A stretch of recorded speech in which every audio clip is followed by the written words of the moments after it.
Senators are arriving in Canberra ahead of their two-day orientation course at Parliament House, and much of the attention will be on the mix of crossbenchers. The government will be relying on them to help pass much of its legislation.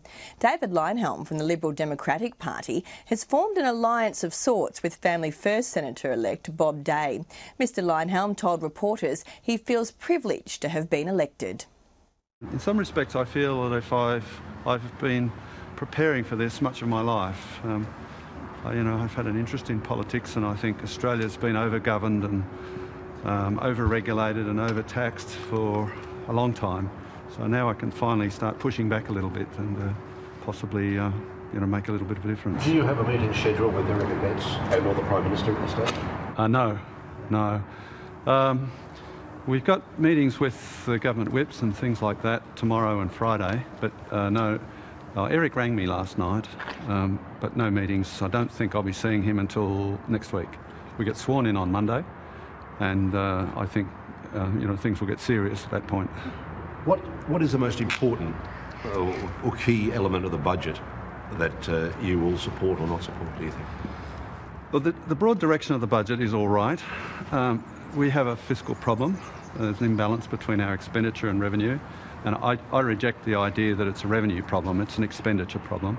There are too many people receiving welfare who are not poor. Welfare should be for poor people.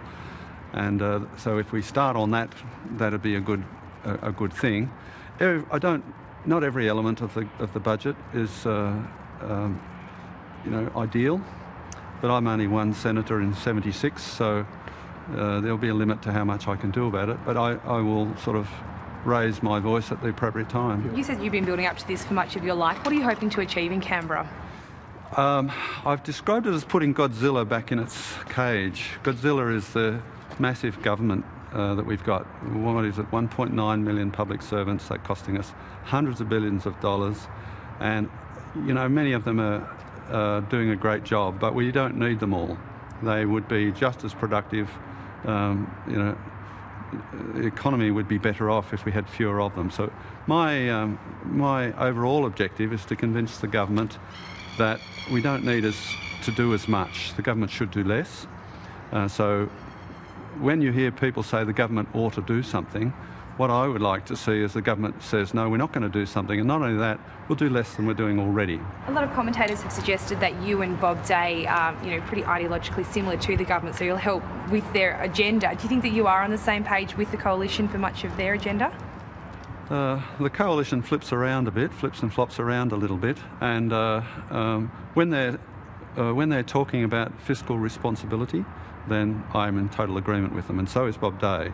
Bob Day and I agree on a lot of economic things. We have different views on some social policies, but on economic things we are on the same page much of the time.